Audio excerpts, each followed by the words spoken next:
지금 상황을 좀 우리가 면밀히 볼 필요가 있습니다. 본질을 좀 이해하실 필요가 있는데요. 뭐냐 하면은 우리가 이제 지금 코스닥 시장이 2차 전지를 중심으로 해 가지고 막 뜨고 있잖아요. 폭등하고 있고. 그다음에 이제 요즘에 들어서 이제 바이오까지도 이제 움직이고 있습니다. 근데 이 상황을 우리가 좀 이해를 하시면 요 부분에 대해서 우리가 투자 전략이라든가 접근 방법에 대해서도 이해되실 거예요. 그러니까 우리가 이제 그동안에 이제 코로나 터져가지고 유동성 장세 때문에 돈이 많이 풀렸다가 금리가 이제 인상이 되잖아요. 인상이 됐잖아요. 그러면 돈이 다 어디로 갔냐면은 시중에서 은행으로 다 돈이 빠져나갔습니다. 그러니까 시중에서 돈이 돌고 있지가 않은 거죠. 예를 들면 하다못해 SK하이닉스도 지금 해외에서 2조 원을 돈을 빌려왔거든요. 삼성전자도 자회사를 통해서 제가 보기엔 20조인가 자회사를 통해서 현금을 지금 현재 재워놨다는 얘기도 있고, 이러한 것들이 지금 그러니까 이제 대출은 좀 어렵고 금리가 높으니까, 그리고 회사채 발행해도 채권 투자자들이 머뭇거리고 있고 상황이 안 좋으니까요. 그다음에 유상자를 하자니, 주주 배정 방식 유상자를 하자니 주주들도 여의치가 않고, 물론 이제 에코프로나 일부의 기업들은 제 기억으로는 한 기업도 있고 또 할 수는 없잖아요. 1년 만 6개월만 할 수는 없잖아요. 그러니까 돈은 시중에는 없어요. 근데 이제 2차 전지 같은 경우처럼 이제 그 산업이 크게 형성이 되는 그런 산업 같은 경우는 벌써 수주를 많이 받아놓은 상태잖아요. 그러니까 이거 공장을 지어서 매출을 일으켜야 되는데, 그런데 이제 만약에 이걸 놓칠 수 없지 않습니까? 그죠? 그러니까 공장을 지어야지. 자금은 없지. 그러니까 지금의 상황은 어디서 자금을 조달하냐면 주식시장에서 지금 자금을 조달한다, 이렇게 보시면 될 것 같아요. 그러니까 이제 주가가 많이 올라가는 그런 것도 어떻게 보면은 지금 현재 자금 조달이 원활하게 돌아가지 않으니까, 코스피는 대기업하고 큰 기업으로 돼 있어가지고 이런 부분이 좀 원활히 돌아갈 수 있는데, 물론 여의치는 않습니다만 그래도 코스닥보다는 더 간 것 같아요. 그래서 최근에 코스닥 시장이 주가가 올라가는 일부 특정 기업들이 올라가는 거는 그 기업의 가치도 굉장히 높지만은 어떻게 보면 자금 조달의 어떤 상황에서 발생된 문제가 아닌가 싶습니다. 근데 이제 여기서 이제 우리가 알 수 있는 게 있죠. 뭐냐 하면, 우리 작년에 투자자님들이 2차 전지나 여러 가지 이제 이런 상황에 대해서 수익을 많이들 내셨을 거라 생각하고요. 뭐 어떤 분들은 이제 빠져나온 부분에 대해서 이제 또 고민들 하시고 그러는데, 어떤 분들은 홀딩 해야 되냐, 어떤 분들은 더 올라갈 것이냐, 이렇게 얘기하시는데, 저는 개인적으로 많이 올라간 것 같아요. 예, 많이 올라간 것 같기 때문에 전략적으로 보셔야 됩니다. 그러니까 이게 회사나 산업의 가치는 매우 매우 좋아요. 2차 전지 상상을 해보시면 돼요. 뭐냐 하면, 전 세계 돌아다니는 차들 있잖아요. 차들을 그러니까 휘발유 경유잖아요. 근데 이 차의 밑바닥에 있는 차 밑바닥에 있는 게 다 2차 전지인데, 전 세계 차량들이 2차 전지를 원하고 있고, 2차 전지 자체가 뭐냐면 소모품이기 때문에 계속 교체를 해야 된단 말이에요. 그러니까 이게 어마어마한 시장인 건 맞아요. 혹지 않으면 뭐 반도체를 능가할 수 있다, 이런 얘기도 하잖아요. 맞습니다. 어마어마한 시장이고, 하나의 이제 새롭게 이제 스마트카가 이루어지면서 발생하는 어떤 새로운 이제 혁신이죠. 여기서 중요한 건 하지만 봐야 될 게 뭐가 있냐면, 대장주하고 그다음에 코스닥에 있는 중견기업과의 그들의 이제 주가 추이를 보셔야 돼요. 그러니까 LG 에너솔루션이나 삼성 SDI나 포스코는 조금 번외인데, 이 두 회사 같은 경우는 그냥 점진적 우상향하고 있는데, 일부 에코프로라든가 일부의 2차 전지 관련된 회사들은 사실은 수직 상승을 한 상태거든요. 그러면 이제 이건 무슨 얘기냐면, 먼저 들어가신 분들 입장에서는 매도할 수 있는 상황이 발생한 거고, 두 번째는 뭐냐면 공매도 세력이 붙을 수 있는 거고, 그다음에 세 번째는 뭐냐면 지금 단타 세력도 굉장히 많습니다. 지금 상단에서. 그래서 상단에서 단타가 있기 때문에 아침에 떴다가 오후장에 빠지는 일들이 발생하거든요. 그래서 혹자들은 이래 뭐라 하냐면 2차 전지나 이러한 급등주를 가지고 하루에 3%, 4% 먹기 하자라고 하고 있는 상황이거든요. 그러니까 지금 상황이 어찌 보면 좋아 보이지만 또 상황을 잘 보시면은 매도세가 시작이 되고 있다라고 보실 필요가 있어요. 그래서 이익을 내신 분들은 좀 이익 실현이 좀 필요한 시점이고요. 2차 전지는 당연히 산업적으로 보면은 엄청 큰 산업입니다. 그래서 가격이 높은 것 뿐이지 산업 자체가 문제가 되는 것 같지는 않아요. 근데 이제 전략적으로 접근하시기 바랍니다. 이제 산업이 하나가 이제 만들어지는 거니까, 만약에 2차 전지에서 내가 중장기 투자로 간다 그러면은, 이제 급등을 했잖아요. 모든 태동산업은요, 한번 이렇게 급등 크게 하고 나면 이제 쫙 빠지게 돼 있어요. 그리고 여기서 살아남은 자들이 정고점을 뚫을 때가 있거든요. 예를 들어서 뭐 과거에 50만 원이었던 게 뭐 20만 원까지 떨었다. 한 몇 개월 지났다가 다시 50만 원 찍었다. 그러면 걔는 이제 투자 관점으로 가도 상관없는 기업으로 이제 완전히 탈바꿈되는 거죠.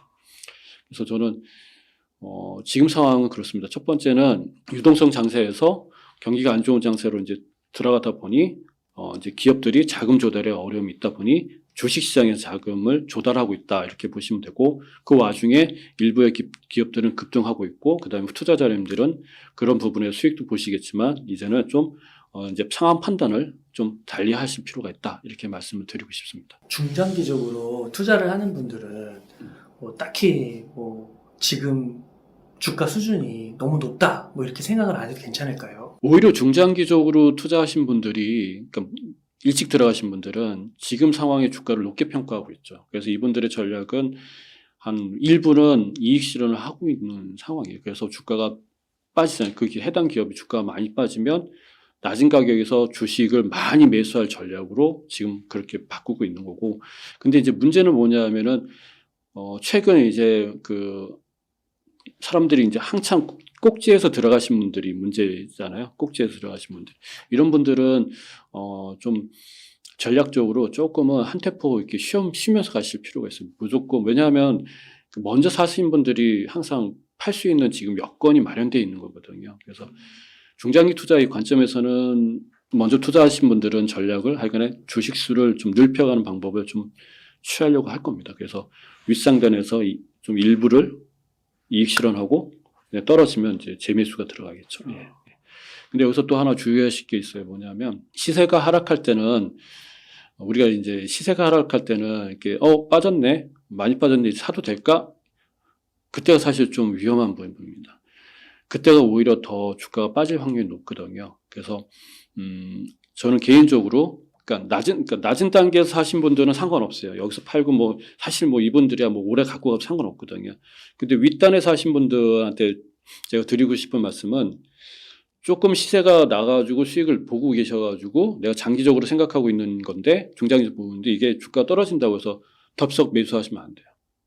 이게 조금 더 빠질 수가 있거든요. 그래서 이게 이게 좀 빠졌구나 해가지고 저가 매수한다 또는 물타기 한다 이런 식으로 하지 마시고 좀 더 기다렸다가 충분하게 가격이 이제 좀 매물이 이제 소화될 때가 있거든요. 그때 되면은 이제 들어가셔도 좋죠. 예. 소위 이렇게 한번 떨어졌을 때 사지 말고 뭐 쌍바닥을 그렸을 때 사고 뭐 이런 건가요? 그렇죠. 예. 근데 이제 뭐 이런 얘기 하시더라고요. 뭐 저도 뭐 다른 이제 강의 나가 그러면 지금 에코프로 삼형제는 과거에 셀트리온 삼형제하고 좀 비슷한 양상을 지금 보이고 있어요. 사실은요. 그럼 여기서 제가 드리고 싶은 말, 셀트리온이 그러면은 못난이 주식이냐, 못난이 기업이냐? 아니거든요. 바이오 업계에서는 2등하고 있고, 그 다음에 탑10 안에 우리 시가총액 탑10이고, 그 다음에 코스닥에서는 1, 2등 했던 게 셀트리온 그 삼형제의 두 개가 있잖아요. 그때 당시에도 셀트리온은 돈을 잘 벌었나요? 그렇죠. 예. 돈도 잘 벌었고, 그 다음에 비전도 굉장히 강했고, 그 다음에 걔네가 주가가 빠지면서 걔네들이 겪었던 거는 뭐였냐면 공매도 세력하고 뭐 맞짱 뜨니 뭐 이런 얘기도 있었고. 그러니까 이제 바이오 산업이 사실 삼성 바이오로직스가 우리 바이오 산업을 분위기를 만들어준 회사는 아니에요. 셀트리온하고 과거에 한미약품이라는 회사가 있었어요. 근데 셀트리온과 한미약품은 좀 차이가 있지만 어쨌든 셀트리온 삼형제가 지금은 거대 기업으로 자리 잡고 있는데 주가가 회복하는 데 있어서는 조금 또 다른 문제라는 거죠. 예. 그래서 에코프로 삼형제는 분명히 좋은 회사 맞습니다. 근데 이제 주가란 측면에서 보시게 된다 그러면 투자자님들이 좀 그런 부분을 고려해서 전략적으로 접근하셨으면 좋겠어요. 예. 그러니까 이 에코프로를 사랑하시는 그 관심이 많으신 주식 보유자분들은 이게 결코 아직도 저평가라고 말씀하시는 분들도 많고, 그 이유가 뭐 3년 바인딩 계약이 있고, 그리고 뭐 2030년, 뭐 35년까지 전기차 침투율이 맞아요. 절반 이상, 뭐 60%까지도 갈 거고, 그런 게 있기 때문에 지금도 싸다. 하지만 보실 때는 주가적으로는 꼭 그렇게 그런 산업의 성장세에 비춰서 이게 비례해서 가지 않는다라는 말씀이시나요? 태동 산업들이 이제 산업이 하나가 이제 크게 성장하게 되면 이렇게 한번 광풍은 좀 불어줘야 돼요. 광풍은 불어줘야지만 돈이 그 산업으로 다 몰리게 돼 있거든요. 그럼 몰리게 되면 그 돈을 가지고 기업들은 하다못해 주식담보대출도 용이하게 받을 수 있고 높은 가격에 그다음 신용도도 올라가니까 대출받는데 용이하고 그럼 자기네들이 어떤 사업을 성장시키는데 굉장히 좀 원활하게 갈 수가 있는 거죠. 그래서 그 태동산업이나 어떠한 혁신기업이나 가능성 있는 산업이 클 때는 이렇게 한번 광풍을 불어주고 살아남을 기업들이 나중에는 뭐냐 하면 전체를 다 독과점을 하는 형태로 바뀌거든요. 근데 지금 2차 전지 같은 경우는 이미 이제 그 뭐 살아남냐 안 살아남냐가 아니고 이거는 이제 돈이 지금 필요해서 이렇게 좀 광풍이 분 건데 사실 이것도 광풍이 저는 개인적으로 이것도 2차 전지 산업 전체가 광풍은 아니라 좀 약간은 좀 아쉬운 점이 있어요. 하려면 확 다 포스코도 좀 했지만은 LG 에너지솔루션부터 해서 전체가 다 확 들썩거려야 되거든요. 근데 일부만 그랬잖아요. 그게 조금 아쉬운데 어쨌든 그게 이제 진정이 되고 나면은 진짜로 이제 그 가치가 이제 어떻게 가치가 일어나냐. 그러니까 이렇게 올라갔다가요. 이렇게 한 다음에 그다음부터는 쭉 이렇게 날아가는 겁니다. 예. 그래서 지금의 주가 상승은 한 몇 년치의 주가에 대한 이익을 좀 앞으로 당겨왔다 생각하실 필요가 있고요. 내가 에코프로 사랑하신 분들, 저희 투자자님 중에 2017년부터 에코프로 갖고 계신 분 계세요. 예. 그분은 뭐 대단하시더라고. 저도 그 당시 에코프로에 대해서는 잘 몰랐지만 확실하게 양극재와 관련된 기업은 중견기업은 훌륭하다라고 말씀드렸는데 그런 분들이야 뭐 주구장창 가시겠죠. 진짜 복 받으신 거야 진짜. 그러니까 어쨌든 저는 개인적으로 요 태동산업을 이렇게 올라갔다가요, 이렇게 빠졌다가 그다음에 이렇게 올라가면서 그다음에 쭉 가기 때문에 지금 상황이 이제 전략적으로 필요한 거지. 그 넓게 보면은 또 에코프로 같은 회사는 또 크게 성장할 수 있는 기업이니까 그렇게 뭐 나쁘게 생각 안 합니다. 그럼 이 정도로 이렇게 급등을 했으면 뭐 확률적으로 봤을 때 뭐 한 30-40%도 빠질 수가 있는 건가요? 빠지죠. 아, 이거는 이제 갖고 계신 분들한테 좀 죄송한 말씀이지만 빠질 수밖에 없어요. 예. 심지어는 50%도 빠질 수 있습니다. 벌써 20% 넘게 빠졌잖아요. 그 최상단에서 벌써 20% 안에서 지금 왔다 갔고 있거든요. 그러면 제가 그래서 아까 전에 말씀드린 대로 20%에서 25% 사이의 주가가 반등할 여지가 있거든요. 그때가 저가 매수가 아니거든요. 예, 한 번 더 빠짐 확률이 대단히 높아요. 그러면 그러니까 보통 통상적으로 이렇게 급등한 주식들은 그러니까 작전주 말고요. 이렇게 거대한 기업들이 주가 올라갈 때는 이제 시작부터 꼭지까지 100을 잡는다 그러면 단계별로 어떻게 빠지냐면 25% 빠지고 그다음 50% 빠지게 됩니다. 그럼 50%에서 멈추게 되면은 얘는 이제 본격적으로 이제 안착이 돼서 그 다음에 넥스를 준비하는데 보통 일반적으로는 25%에서 반등했다가 그 다음에 50%까지 가고 50%에서 자체가 무너지면 얘는 이제 좀 시간이 길어져요.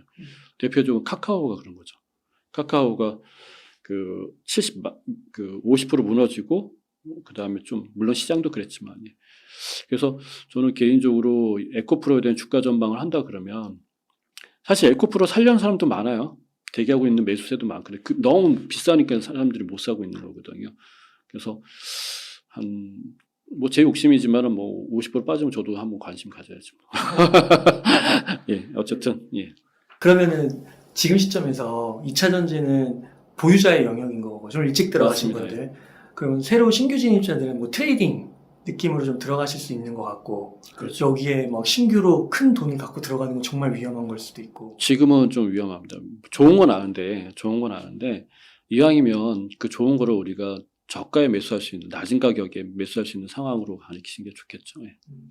그러면은 2차 전지가 아니라고 하면 여윳돈이 있습니다. 어느 쪽 섹터를 좀 지금 눈에 좀 들어오세요? 지금 저도 증권사에서도 계속 얘기하는 것 중에 하나가 반도체거든요. 예, 저도 이제 반도체 쪽을 많이 보고 있습니다. 그러니까 자금 흐름이 반도체 쪽으로 지금 좀 넘어오는 것 같아요. 저번에 삼성전자가 감산 발표하면서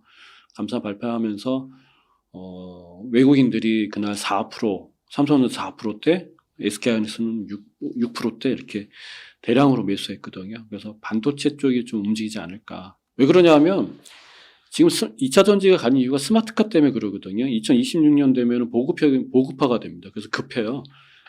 그러니까 자동차 회사들은 지금 2차 전지가 그 정도까지 와줘야 되는 상황이어야 되는데 뭐 공장들이 많지가 않잖아요. 그러니까 굉장히 급하거든요. 그러니까 예를 들어서 2년 동안 공장 짓게 되면은 2025년, 26년 된다 그러면은 그때 이제 차를 이제 출시를 해야 되는데 근데 그와 2차 전지와 더불어 또 뭐가 필요하냐면 반도체도 만만치 않게 필요하거든요. 예. 그러니까 이제 반도체가 좋냐, 2차 좋냐 이게 중요한 게 아니라 스마트카가 지금 대중화가 되는 시점이 2025년, 2026년인데 이때 반도체 공급에 대해서 또 문제가 있으면 안 되잖아요. 그러니까 이번에는 2차 전지가 됐다 그러면은 이제 반도체 쪽으로 또 분위기가 좀 싹 넘어오지 않을까 저는 그런 식으로 생각합니다. 근데 반도체는 안 좋은 뉴스가 너무 많잖아요. 네. 막 삼성전자조차도 감산한다고 그러고 재고가 넘치고 그러니까 그런 것들 그리고 또 미국에서 독소 조항도 막 발표하고요. 그리고 뭐 중국에 있는 공장들에 대해서 투자 제한도 있고 괜찮을까요? 그거는 별 의미가 없는 것 같아요. 그러니까 국지적으로 보면은 그런 것들이 하나하나 반도체 산업, 그러니까 반도체 회사를 운영하는 입장에서는 굉장히 불편하지만 그런 것 같아요. 뭐냐면 반도체 사이클은요 경기 사이클하고 또 거의 비슷합니다. 그러니까 경제 상황 사이클, 경기 순환 사이클하고 반도체 사이클은 거의 비슷하기 때문에 경제가 살아나야지만 반도체가 살아날 수도 있지만 반도체가 살아나야지만 경제도 살아날 수 있거든요. 그래서 그런 부분보다는 반도체는 항상 이게 경기 사이클을 타기 때문에 중장기적으로 접근하셔야 돼요. 그래서 지금의 이제 어떤 악재 요소들이 오히려 그런 것들이 하나하나 다 나오고 있잖아요. 그런 것들이 악재가 계속해서 나온다는 건 뭐냐면 악재가 이제 하나하나씩 이제 지워질 수 있는 상황이 되고 있다라고 보시면 될 것 같아요. 그러니까 잘 가다가 악재가 중간중간 툭툭툭 튀어나오면 이제 방해 요소지만 아예 요즘처럼 어려울 때 막 온갖 악재가 다 나오는 게 어떻게 보면 깔끔하게 진행될 수 있는 상황이 아닌가 싶습니다. 그래서 그러니까요. 그런 안 좋은 이슈 예를 들면 감산 소식 나왔을 때도 오히려 주가가 뭐 3, 4%씩 오르더라고요. 삼성전자가요. 맞습니다. 그러니까 오히려 그런 것들을 저가에 매수할 수 있는 기회. 감산 같은 경우는 우리가 단어 자체 보면 뭐니 이렇게 안 좋은가 이렇게 할 수 있잖아요. 그러니까 이렇게 해석하시면 좋을 것 같아요. 그러니까 우리 투자님들한테 이런 얘기 드리는데, 그러니까 이제 반도체를 구매하는 구매자 입장에서는 경기가 좋을 거 생각하고 모든 체질을 거기다 맞춰놨기 때문에 재고가 많이 쌓여 있는 거죠. 그리고 물건은 안 나가잖아요. 그러니까 재고 소진하는데도 이제 힘이 들고. 근데 반도체 회사들은 역시 마찬가지로 경기가 좋았을 때나 어떤 그런 상황에 모든 상황을 체질을 맞춰놨기 때문에 반도체는 계속해서 나와야 되고. 근데 저쪽 그 구매자든 지금 쌓여있는 재고도 이제 감당이 안 되는데 너까지 그러니까 뭐냐면 가격을 다운시킬 수밖에 없는 거죠. 근데 이제 삼성전자 요침에, 그러니까 원래 작년부터 SK하이닉스하고 마이크론은 이제 감산을 했는데 왜 몇 개월 후에 지금 하느냐. 제 보기에는 그 구매자들의 반도체 재고가 많이 소진이 된 거 아닌가 싶거든요. 그러니까 여기서도 이제는 감산하게 되면은 서로가 맞아 떨어지는 거죠. 서로가 이제 수요 공급이 어느 정도 균형을 잡게 되니까 그러면 가격에 대해서 할인할 필요 없이 정상 가격으로 내도 이쪽에서 받아줄 수가 있는 거죠. 그런 상황이 지금 전개돼서 주가의 영향에 크게 좀 반응을 하지 않았나 이렇게 생각이 되고요. 어쨌든 저는 반도체 이제 그러니까 이렇게 보시면 돼요. 체질은 바뀌어 있고요. 근데 여기다 금리 인하까지 해준다 그러면 기업 입장에서는 현금이 돌 수 있는 게 이제 생기는 거거든요. 그러니까 이제 금리 인상에 대한 정점에 대해서 다들 인지하고 있고 감산까지 하고 있고 그다음 체질도 이제 경기가 안 좋은 상황에 체질로 맞춰져 있다 그러면은 이제 자연스럽게 이제 좀 상승하는 모습으로 바뀌겠죠. 물론 과거의 매출하고 지금의 매출하고 비교하면 안 되겠죠. 근데 이제 지금의 매출은 요만큼인 게 다음에는 요만큼 되고 다음에는 이렇게 늘어나는 관점으로 되지 않을까 싶어요. 그래서 주가는 지금 반도체 시장에 대해서는 지금이 좀 괜찮다 싶습니다. 근데 좀 아쉬운 게 하나 있어요. 반도체 하니까 지금 반도체 지수가요. 필라델피아 지수 아시겠지만 굉장히 많이 올랐거든요. 사실은요. 그러니까 오늘 우리나라만 삼성전자하고 SK하이닉스하고 우리나라 국내 반도체 회사들만 주가가 사실 많이 안 올랐어요. 미국의 엔비디아라든가 뭐 AMD라든가 그다음 속스 우리 많이들 하셨잖아요. 3배수짜리. 뭐 수익률 되게 좋아요. 그죠? 예. 우리나라만 조금 삼성전자, SK하이닉스가 너무 안 올라가지고 좀 아쉬운데 어쨌든 어떻게 보면 이제 반도체 그 감산을 통해서 우리나라 삼성전자나 SK하이닉스가 또 올라갈 수 있는 상황이 되지 않을까 그런 생각이 듭니다. 예. 아까 그 경기하고 반도체하고 같이 이렇게 간다고 했었잖아요. 그러면 좀 연말로 갈수록 경기는 좀 회복될 거라고 보세요? 저는 회복이 된다고 보고요. 근데 이제 그러니까 시간의 좀 차이인데, 좀 많은 속도로 회복하냐, 천천히 회복하냐 하는데, 근데 이게 또 여기 요새는 한 가지가 또 있어요. 뭐냐면, 은행발 위기가 잠깐 있었잖아요. 근데 저는 개인적으로 전에도 계속 드렸지만은, 하나가 큰 게 좀 우리가 모르는 또 숨어 있는 게 하나 터지지 않을까 그런 생각이 듭니다. 아직 안 끝났죠. 예, 이게 쉽게 끝날 문제는 아닙니다. 왜냐하면은 은행에서 문제가 발생했다는 거는 이거는 좀 다른 문제거든요. 그래서 지금 그리고 이제 5%잖아요. 기준금리가 4.75에서 발생한 문제가 지금 5%로 넘어갔고 이제 5월, 6월에 이제 그 다음에 하반기는 어떻게 될지 모르겠는데 지금 금리 상단이 5%대 이상으로 돼 있기 때문에 이게 버티기가 쉽지가 않을 거예요. 그래서 기업들이 자금 조달을 주식시장에서 하고 있는 거거든요. 채권 시장도 잘 안 풀리고 있고. 왜냐하면 은행에 문제가 발생했다는 은행 스스로도 몸을 사리는 상태로 바뀌기 때문에 돈을 빌려주고 안 빌려주고의 문제가 아니란 얘기죠. 그럼 어디선가 뭔가 일이 터지지 않을까 싶은데, 물론 인플레는 잡히고 있대. 그게 중요한 게 아니에요. 지금 그게 중요한 게 아니라, 이제 살얼음을 걷는 모습이죠. 네. 근데 이 살얼음이 오히려 위기가 기회가 된다고 해서 연준이 금리를 내릴 수 있는 아주 좋은 계기를 만들어 두는 거죠. 그렇게 되면은 시중에 있는 돈들이 지금 은행에 잠재워져 있거나 은행에 있거나 아니면 현금으로 어딘가 있겠죠. 있는데 이게 시중으로 돈이 이제 다시 나올 거게 됩니다. 그럼 시중에 나오게 되면은 기업들은 돈을 받아가지고 이제 또 일을 할 수도 있는 거고 가게도 마찬가지로 금리가 떨어지게 되면 그만큼의 잉여 자금이 생기니까 이거 가지고 소비할 수 있는 기회도 발생하고 정부도 마찬가지로 해서 이게 금리가 인하가 되게 되면은 경기는 돈이 흐르니까 경기는 살아날 수밖에 없을 것 같아요. 저는 그 포인트를 보는 거지. 그냥 순수하게 뭐 매출이 올라가고 뭐 이렇지는 않을 거예요. 그렇게는 절대 안 올라갑니다. 소비자들이 돈이 없는데 어떻게 물건 하나 더 사겠어요, 그죠? 그러니까 어떠한 물건 하나 살 수 있는 상황을 만들어줘야 되는데 저는 그게 금리 인하가 될 것 같고, 왜냐하면 100만 원 나간 이자가 50만 원 나가면 그 50만 원 가지고 할 수 있는 게 많잖아요. 주식 투자할 수도 있고 물건 살 수도 있고 이게 이제 경기가 살아난다는 그런 흐름이거든요.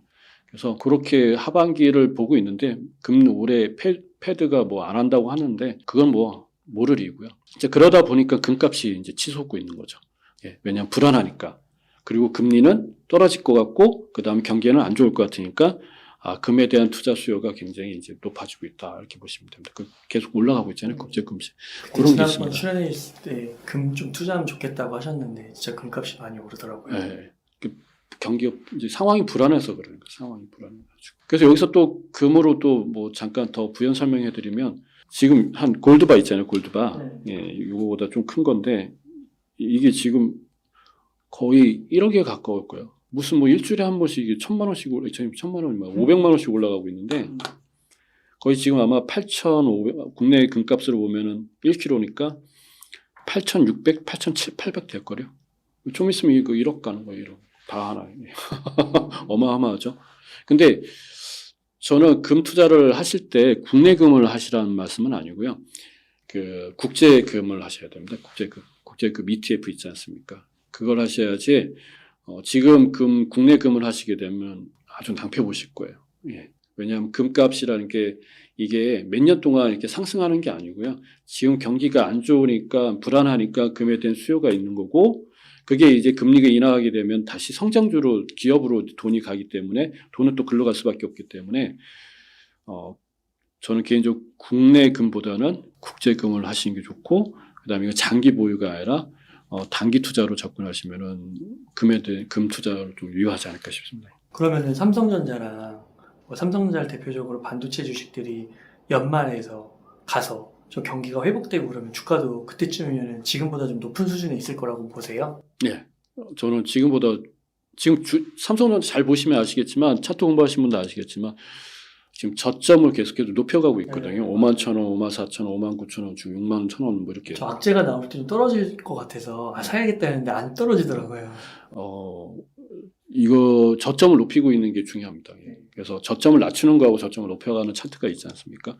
근데 지금 삼성전자는 저점을 높여가는 차트다. 이렇게 보시면 될 것 같아요. 그래서 올해 지금보다 내년 후반에 올 하반기죠. 올 하반기 아마 더 좋을 것 같아요. 예. 내년까지 보면 어떨까요? 근데 여기 하나 있어요. 삼성전자 우리나라 주식의 그 단점인데요. 저는 개인적으로 경기가 이제 내년 내후년에 이제 뭐 살아난다고 가정하고 물론 살아날 거예요. 살아나는데 한국 주식은 지금은 변동성 있게 가지만 어느 일정 수준이 되면 이게 박스권 장세로 이제 갇혀버립니다. 그래서 올 하반기까지는 괜찮을지 모르는데 내년부터는 박스권 장세에 갇혀가지고 움직이지 않을까. 그게 조금 좀 아쉽죠. 그래서 근데 한편으로 보면 반도체 주식을 투자하시려는 분들은 지금 아니면 못해요. 지금하고 이제 박스권 장세 아니면은 할 수가 없죠. 왜냐하면 계속 우상향한다고 그러면은 오늘이라도 당장 사야 되지 않습니까? 그죠? 그러니까 반도체로 봤을 때는 올해는 좀 지금보다 나을 것 같고요. 그 다음에 내년에는 박스권에 갇혀 있는 장세가 되지 않을까 싶습니다. 그러다가 이제 2025, 26년 가면 차량, 전기차 보급률도 그렇죠. 높아지고 반도체 많이 들어가면 이제 그때부터는 조금 더 올라갈 수가 네. 있겠네요. 박스권을 뚫고. 박스권 뚫고 미국 주식보다 그 주가 상승률은 매우 높을 겁니다. 네. 그러니까 우리나라가 코로나 때도 되게 좋지 않았나요? 네, 그렇죠. 우리가 엔비디아하고 삼성전자를 비교한다 그러면 삼성전자가 9만 원 그 액면 분할 시점인가요? 9만 원 그렇지. 9만 몇천 원까지 갈 때 엔비디아보다도 더 높게 상승률을 가졌어요. 단기간에. 예. 그러니까 한국 주식이 삼성전자나 한국 주식 같은 경우 특히 SK하이닉스나 이런 것들은 이렇게 가다가 이렇게 갑자기 쓸어버리거든요. 근데 미국 주식은 이렇게 가거든요. 그래서 그런 장단점이 있기 때문에 경기가 이제 2025년, 2026년 이제 스마트카가 이제 대중화될 때는 아마 삼성전자 갑작스럽게 급등하지 않을까 싶습니다. 2, 3년 후네요. 그래서 네. 그 전에 적절하게 모아가면 포트 뭐 100% 사라는 게 아니라 그렇죠. 적절하게 어느 정도 가져가면 괜찮겠네요. 그 삼성전자가 막 300조를 들여가지고 세계 최대 반도체 단지 짓는다고 하잖아요. 네. 지금과 같은 불황의 시기에 이런 투자는 좀 어떻게 보세요? 원래 불황일 때 공장을 지어야 되는 게 맞겠죠. 미래를 이제 이 산업 미래를 준비하기 위해서 하는 거기 때문에요. 예. 사실 이것도 돈이 있어야지 하지 이거 돈 없으면 못 하지 않습니까? 이게 삼성전자가 돈이 있으니까 이게 가능한 건데 저는 이거 맞다고 생각합니다. 늘 그랬던 거고요. 모든 기업들이 그래 왔고요. 그다음에 이제 문제는 뭐냐면 삼성전자가 이제 좀 아쉬운 건 뭐냐면은 이게 늘 돈이 많이 들어가는 그 업이거든요. 반도체가. 그러다 보니까 항상 이런 문제가 생기는데 근데 뭐 제조 산업이 자체가 그렇습니다. 제조 산업은 경기 어려울 때 과감하게 투자하지 않으면은 경기가 성장할 때 그때 투자해보면 이제 도태되잖아요. 그러니까 특히 이제 리딩 기업들 같은 경우는 지금을 기회로 보지 경기가 성장하고 나서 기회로 보지 않습니다. 예, 완전히 테슬라가 그러고 있잖아요. 테슬라가 오히려 가격을 막 내리고 있잖아요. 남들 지금 공장을 짓고 물건 내놓냐만 할 때 얘네는 벌써 가격을 다운시켜가지고 독과점으로 가려고 하잖아요. 그거 똑같은 전략이라고 보시면 돼요. 예. 걔네도 기본적으로는 제조업이니까. 그렇죠. 그렇군요. 왜냐하면 지금 공장을 지어서 몇 년 후에 이제 스마트카에 이제 공급을 할 거 아니에요. 차량에. 그때가 이제 경기가 좋아지는 거하고 똑같은 거니까. 예, 제조 사이클은요, 경기 사이클하고 비슷하게 움직이는데, 제조 사이클이 조금 선행된다는 얘기가 있습니다. 그래서 이게 맞는 거겠죠. 예. 그래서 2, 3년 전에 이렇게 투자를 미리미리 해야 되는 거군요. 그렇죠. 그때 가서 하면 또 2, 3년 후가 또 늦어지는 거죠. 그렇죠. 그러면 이제 그러니까 리딩 기업이 후발 기업으로 바뀌어버릴 수가 있는 거죠. 그러니까 대표적으로 일본이 그러지 않습니까? 일본이 너무 고도의 기술적인 것만 하다가 시장이 원하는 거를 못 해주고 자기 고집을 하다가 결국은 도태되는 거예요. 삼성한테 도태됐던 게 바로 그런 사례죠. 또 혹자는 그런 얘기도 하더라고요. 한 2, 3년 후에 지금 이제 막 세계 패권 전쟁이라고 해서 이제 중국하고 미국하고 분리되고 막 공장도 우리나라도 이렇게 짓는데 막 미국에도 짓고 중국도 짓고 막 이러니까 반도체 과잉이 되지 않을까 3년 후에. 그거는 지나친 우려일까요? 예, 저는 그거 지나친 우려라고 봅니다. 늘 항상 그런 것 같아요. 반도체 진짜 많이 필요합니다. 진짜로.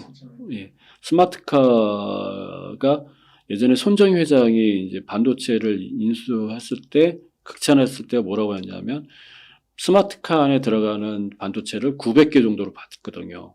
근데 업계에서는 2,500개 이상을 보고 있어요. 어마어마하거든요.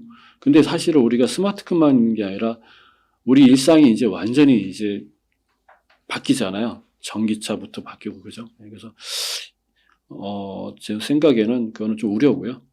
그거는 이제 항상 상황이 어려울 때 나오는 얘기고 경기가 좋아지면 다 잘 될 겁니다. 혹시 앞서서 그 차트 중에 그 바이오가 좀 괜찮다고 하셨잖아요. 바이오는 좀 어떠세요?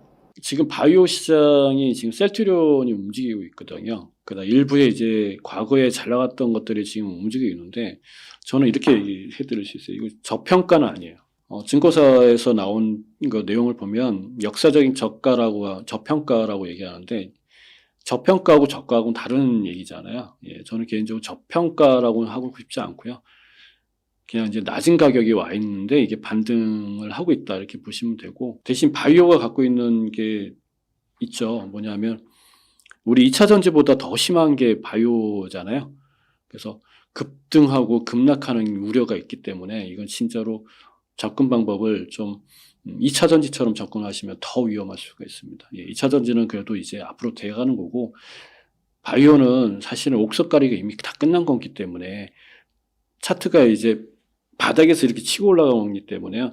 이게 급등할 수가 있거든요. 그 급등할 수 있기 때문에 이거는 단기적으로 접근하실 필요가 있죠. 2차 전지처럼 접근하셔가지고는 낭패 봅니다.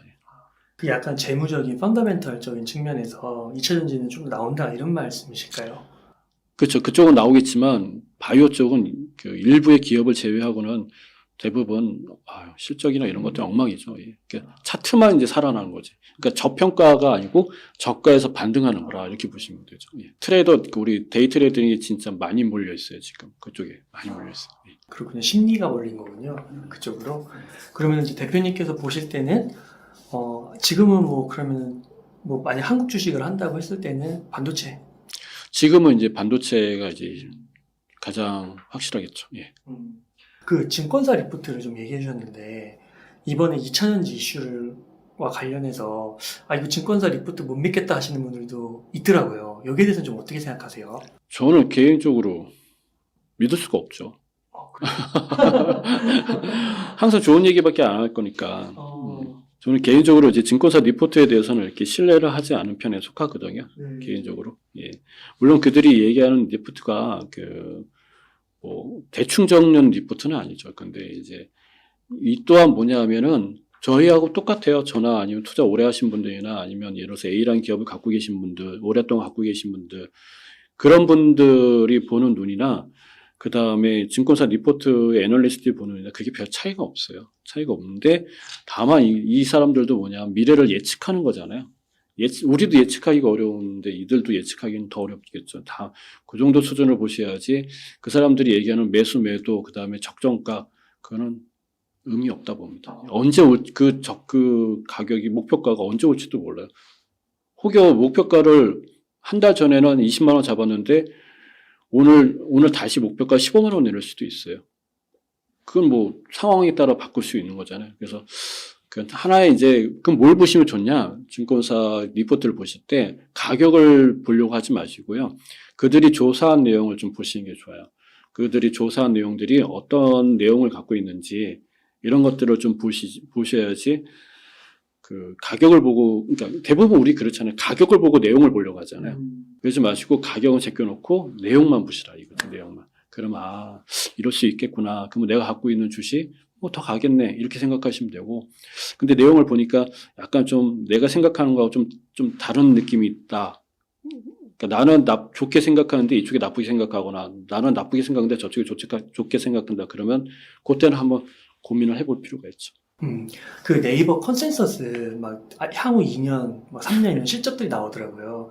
그것도 사실은 의미 없어요. 많이 틀린 거. 그렇죠. 당장 어떻게 기업들 지금 당장 오늘 내일도 모르는 상황이잖아요.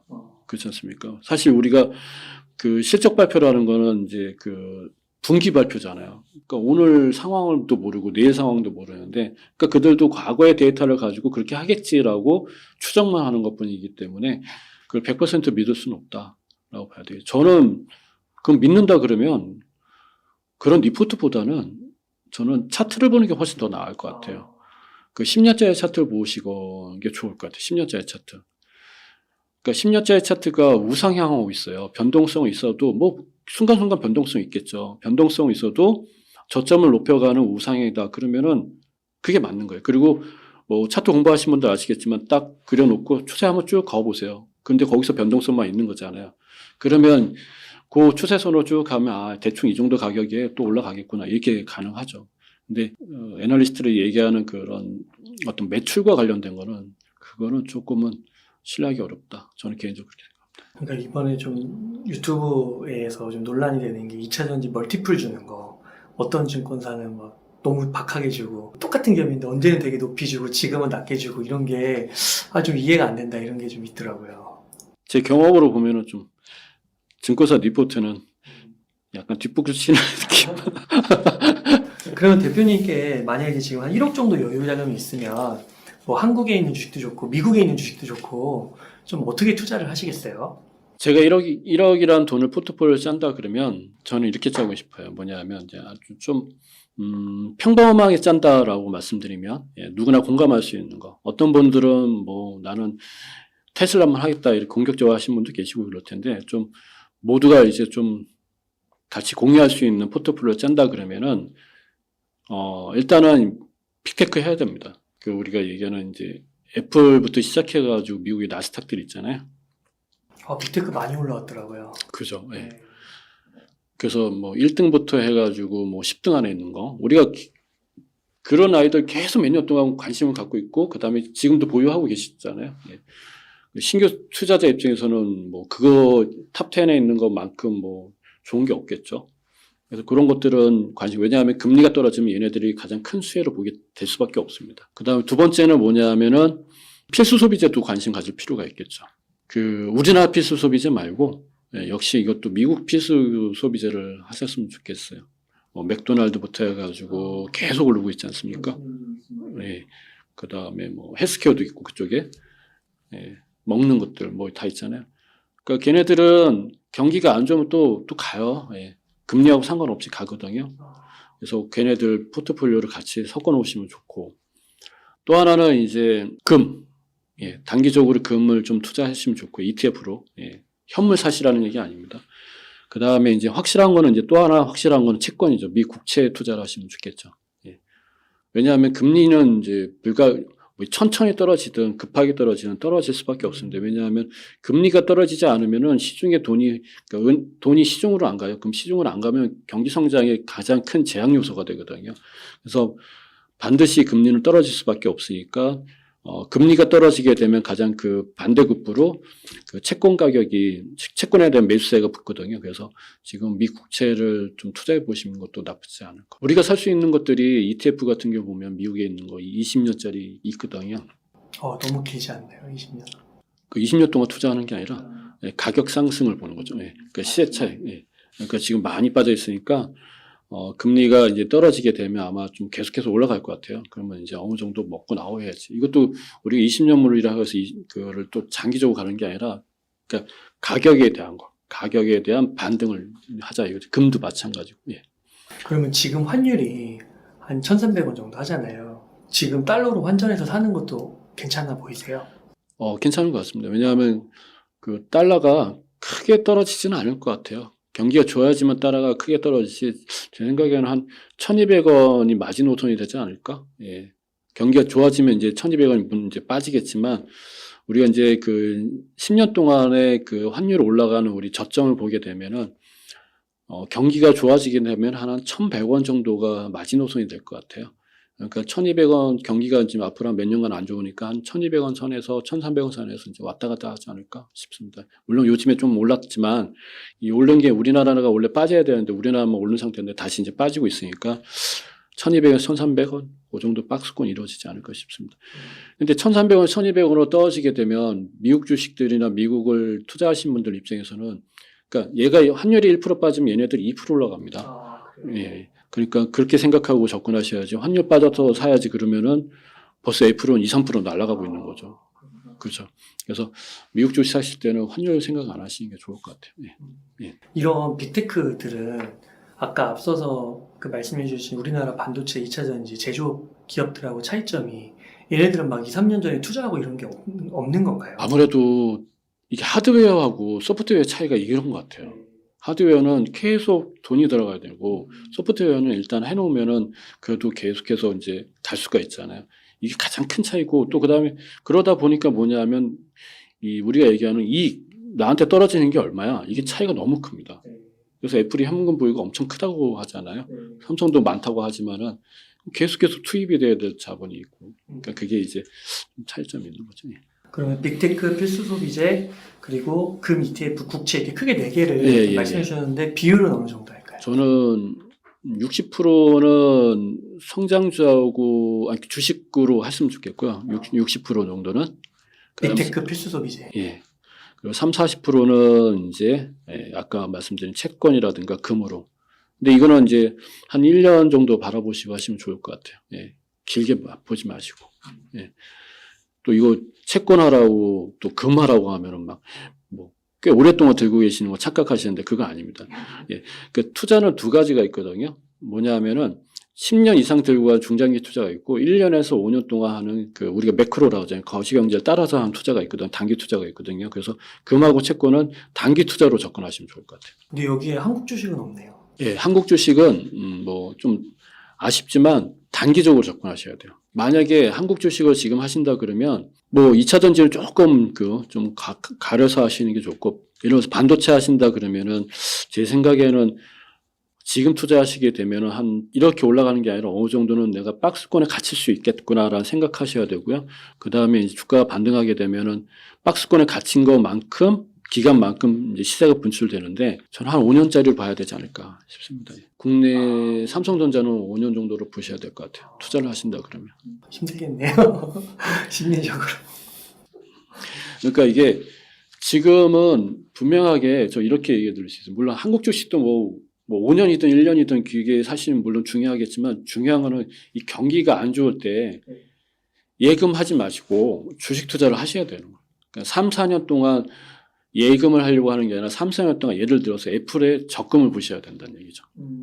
그리고 경기가 좋을 때 역으로 그냥 적금을 하시는 게 낫겠죠. 그때 주식 투자하지 마시고. 그러니까 3, 4년 동안은 주식에 적금 투자하시고 그 다음에 경기가 좋을 때는 그냥 현금으로 그냥 모아두시는 거죠. 예. 그리고 미리 한 것들이 주가가 올라갈 거 아니에요. 그리고 현금을 모아 계시다가 뭐 많은 기회가 이제 그 뒤에서 또 존재하니까 그때 또 투자하시면 되고. 근데 대부분 어떻게 합니까? 경기가 안 좋을 때 적금 부어가지고 경기가 좋을 때 주식 하시잖아요. 이렇게 하지 마시자는 얘기죠. 거꾸로 하자는 얘기죠. 워렌 버핏이 이렇게 하고 계세요. 경기 안 좋을 때 현금이 있는 현금을 가지고 주식 사고 경기가 좋을 때는 계속해서 현금화하고 이렇게. 그 다음에 뭐 예를 들어서 문제가 크게 한번 주가가 휘청거릴 때 그때 딱 들어가고 현금 가지고. 지금은 주식을 살 때다. 네, 저는 그렇게 생각합니다. 그러면 아까 그 삼성전자가 만약에 그 아까 엔비디아랑 좀 말씀해 주시면서 초기 급등은 더 높게 나온다고 했잖아요. 그런데 이제 예를 들면 이 빅테크는 지금부터 이게 꾸준히 상승을 하는 건가요? 예. 아, 그렇구나. 그러면은 그 삼성전자가 급등할 때요. 다소 급등을 안 할 수 있지만 조금 이렇게 성장세의 시간적인 거나 결국 시간이 지나면 비슷하게 또 오르는 건가요? 그렇죠. 부동산하고 똑같습니다. 이게 우리가 키 맞추기라고 하잖아요. 아마 그거 될 거예요. 네.